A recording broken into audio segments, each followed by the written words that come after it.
Okay, so Spain's got this huge policy coming down the pipeline for 2026.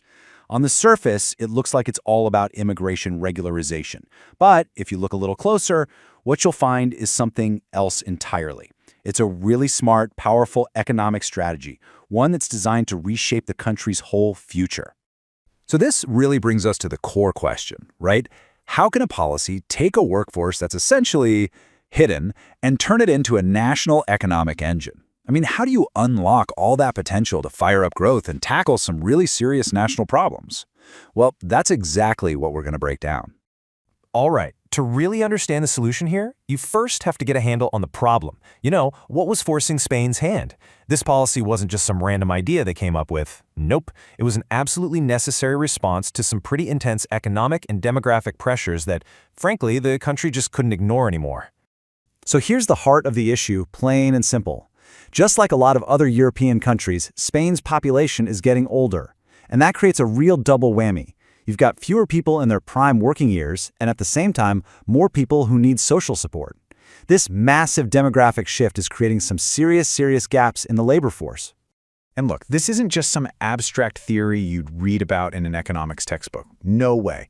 These shortages are hitting the absolute core of the Spanish economy. We're talking about agriculture, the farms that put food on the table. We're talking construction, building the country's future, hospitality, which is a huge driver of tourism, and of course, essential caregiving for families. All these vital sectors are really struggling to find enough workers. So when you're faced with that kind of challenge, what do? Well, the Spanish government came up with this response, and the strategy is pretty brilliant, really. It's about looking at the hundreds of thousands of undocumented people who are already there, already living, and in many cases already working in Spain, and seeing them not as a problem, but as the solution. Okay, let's get one thing straight. What do we actually mean by regularization here? Because this is not your typical immigration process. Think of it more like a special tool the government can use. It's designed to grant legal residency and work rights to a whole group of people, all at once, for one very specific reason, to fix an urgent national problem. And in Spain's case, that problem is all about economic stability. This is the whole journey right here, laid out in 4 simple steps. It's a complete transformation. You start over on the left with someone who's undocumented, living in a pretty precarious situation, part of the shadow economy. Then, step 2, legal regularization.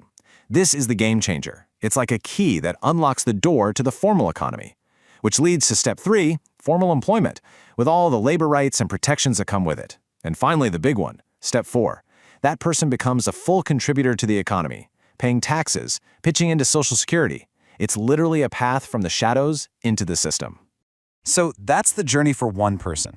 But what happens when you multiply that by hundreds of thousands? Let's zoom out and look at the big picture. What does this mean for Spain's entire national economy?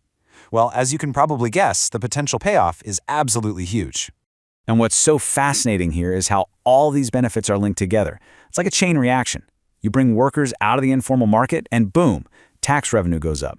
That move shrinks the untaxed shadow economy. And at the same time, it pumps more money into the Social Security system, which, remember, is under a lot of strain. It's this incredible positive feedback loop for the economy. Yeah, and this quote really just hits the nail on the head.